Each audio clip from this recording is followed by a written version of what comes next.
ആധുനിക യുഗത്തിൽ മാനവരാശിയുടെ ഏറ്റവും കൂടുതൽ ഭീതി പടർത്തുന്ന ഒരു വിഷയമാണ് ക്യാൻസർ. ക്യാൻസർ ചികിത്സയിൽ അല്ലെങ്കിൽ ക്യാൻസറിനെ നമ്മൾ ട്രീറ്റ്മെൻറ്റിലോട്ട് കൊണ്ടുവരുമ്പോൾ പ്രധാനമായും 2 ഗ്രൂപ്പിലാണ് അതിനെ ട്രീറ്റ് ചെയ്യുന്നത്. സോളിഡ് ട്യൂമേഴ്സ്, അതുപോലെ തന്നെ ലുക്കീമിയ, ലിംഫോമ, മൾട്ടിപ്പിൾ മയലോമ എന്നൊക്കെ പറയുന്ന ബ്ലഡിൽ അല്ലെങ്കിൽ ബ്ലഡുമായിട്ട് റിലേറ്റഡ് ആയിട്ടോ ബോൺ മാരോമായിട്ട് റിലേറ്റഡ് ആയിട്ടോ ഉള്ള ക്യാൻസേഴ്സ്. ഓപ്പറേഷന് ഒക്കെ വിധേയരാവേണ്ട ആൾക്കാർക്ക് ഉള്ള അസുഖങ്ങൾ ഇൻ ജനറൽ പറയുന്നതാണ് സോളിഡ് ട്യൂമേഴ്സ്. ഇത് ബ്രെയിൻ ട്യൂമർ ആവാം, തൈറോയ്ഡ് ക്യാൻസർ ആവാം, ബ്രസ്റ്റ് ക്യാൻസർ ആവാം, ലങ് ക്യാൻസർ ആവാം, ആമാശയ ക്യാൻസർ ആവാം, ഇൻറ്റസ്റ്റൈൻ ക്യാൻസർ ആവാം, റെക്ടൽ ക്യാൻസർ ആവാം, ഓവറിയിലുള്ള ക്യാൻസർ ആവാം, യൂട്രസിലുള്ള ക്യാൻസർ ആവാം, ബോൺ ട്യൂമേഴ്സ് ആവാം, ഒക്കെ ആവാം. ഇവിടെ എന്തുകൊണ്ടാണ് ക്യാൻസർ ഇത്രയും വലിയൊരു സോഷ്യോ ഇക്കണോമിക് ഹെൽത്ത് ഹസാർഡായിട്ട് മാറിയതെന്ന് നമ്മൾ അറിഞ്ഞിരിക്കേണ്ട കാര്യമുണ്ട്. ഇന്ത്യക്ക് സ്വാതന്ത്ര്യം കിട്ടിയ കാലഘട്ടങ്ങളിൽ ഏതാണ്ട് 1 ലക്ഷം പേരിൽ 35 മുതൽ 40 പേർക്ക് വരെ ഉണ്ടായിരുന്ന ക്യാൻസർ ഇൻസിഡൻസ് ഇപ്പോൾ അത് ഇന്ത്യയിൽ തന്നെ 110 മുതൽ 130 വരെ അല്ലെങ്കിൽ 140 വരെയൊക്കെ മാറി എന്നുള്ളത് ഒരു വലിയ ഭീതിജനിതമായ ഒരു ഇൻഫർമേഷനാണ്.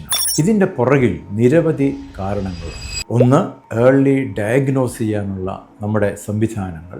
2, പണ്ടെങ്കിലും നമ്മൾ കേട്ടിട്ടില്ലാത്ത പോലെ നഗരവാസികളിൽ നിന്ന് ഗ്രാമവാസികളിലേക്ക് ക്യാൻസറിൻ്റെ ഇൻസിഡൻസ് കൂടി വരുന്നു എന്നുള്ളതാണ്. അപ്പോൾ ഇതിൻ്റെയൊക്കെ പുറകിൽ നമ്മുടെ ലൈഫ് സ്റ്റൈൽ ഒരു പ്രധാന ഭാഗമാണ്. ഇത് ടൊബാക്കോ മിസ്യൂസ് ആവാം, ആൽക്കഹോൾ ആവാം, ഫുഡ് ഹാബിറ്റ്സ് ആവാം, എൻവയോൺമെൻറ്റ്, നമ്മുടെ അന്തരീക്ഷ പ്രശ്നങ്ങളാവാം, ഇങ്ങനെ നിരവധി നമ്മുടെ എക്സസൈസ് ഇല്ലായ്മയാവാം, ഒബീസിറ്റി ആവാം, നിരവധി കാരണങ്ങൾ ഇതിൻ്റെ പുറകിലുണ്ട്. പക്ഷേ പ്രധാനമായും നമ്മൾ അറിഞ്ഞിരിക്കേണ്ടത് ക്യാൻസർ എന്ന് പറയുന്ന അസുഖം അതിനെ നേരത്തെ കണ്ടുപിടിക്കപ്പെടുവാണെങ്കിൽ, അല്ലെങ്കിൽ അതിനുള്ള താല്പര്യം നമ്മൾ പ്രകടിപ്പിക്കുകയാണെങ്കിൽ, അതിന് തക്കതായിട്ടുള്ള സ്ക്രീനിങ് പ്രോഗ്രാംസ് നമ്മൾ അണ്ടർഗോ ചെയ്യുവാണെങ്കിൽ, മിനിമം 40 വയസ്സ് കഴിഞ്ഞിട്ടെങ്കിലും നമ്മളൊരു ഹെൽത്ത് ചെക്കപ്പിനൊക്കെ പോകാൻ തീരുമാനമെടുക്കുകയാണെങ്കിൽ വളരെയധികം ക്യാൻസേഴ്സിനെ നമുക്ക് നേരത്തെ കണ്ടുപിടിക്കാൻ സാധിക്കും. നേരത്തെ അസുഖത്തെ കണ്ടുപിടിച്ചാൽ എന്താണ് പ്രയോജനം?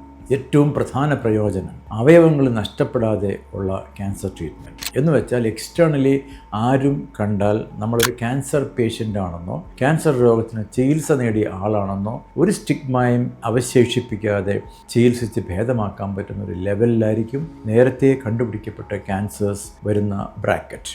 2, സാമ്പത്തികം എന്ന് പറയുമ്പോൾ ഇന്ന് ക്യാൻസർ ചികിത്സ വളരെയധികം ചിലവേറിയ ഒരു ട്രീറ്റ്മെൻറ്റ് ഏരിയയാണ്. കാരണം 3rd സ്റ്റേജ് ഒക്കെ കഴിഞ്ഞ് നമ്മൾ ഒരാളെ ഓപ്പറേറ്റ് ചെയ്യാൻ തീരുമാനിക്കുക, അല്ലെങ്കിൽ അവർക്ക് മെഡിക്കേഷൻസ് ഒക്കെ കൊടുത്ത് ട്യൂമറിനെ ചുരുക്കിയ ശേഷം ഓപ്പറേഷൻ ചെയ്യാൻ തീരുമാനിക്കുകയാണെങ്കിൽ തന്നെയും നമ്മൾ ചെയ്യാൻ പോകുന്ന സർജിക്കൽ കറക്ഷൻസ് അല്ലെങ്കിൽ സർജിക്കൽ പ്രൊസീജിയേഴ്സ് എപ്പോഴും ചെറിയ ക്യാൻസേഴ്സ് അല്ലെങ്കിൽ ഏർലി ഡിറ്റക്ഷനിൽ കിട്ടിയ ക്യാൻസേഴ്സിൻ്റെ ചികിത്സയെക്കാട്ടിൽ വളരെയധികം എക്സ്പെൻസീവായിട്ട് മാറും. ഇതുപോലെ തന്നെയാണ് കീമോതെറാപ്പി അല്ലെങ്കിൽ ഇമ്മ്യൂണോതെറാപ്പിയുടെ ഒക്കെ ആവശ്യകത. ഇങ്ങനെയൊക്കെയുള്ള മാറ്റങ്ങൾ നമ്മളുടെ ക്യാൻസർ ചികിത്സയിൽ വളരെയധികം വന്നുകൊണ്ടിരിക്കുന്നു. ആധുനിക ചികിത്സയിൽ ഇങ്ങനെയുള്ള നിരവധി പ്രശ്നങ്ങൾ കൂടെ കടന്നു പോകുമ്പോഴും best quality of life cancer പേഷ്യൻസിന് കൊടുക്കാൻ സാധിക്കും. അങ്ങനെ ആയിരിക്കണം ആധുനിക ചികിത്സ എന്നുള്ളതാണ് ഏറ്റവും പ്രധാനമായ കാര്യം.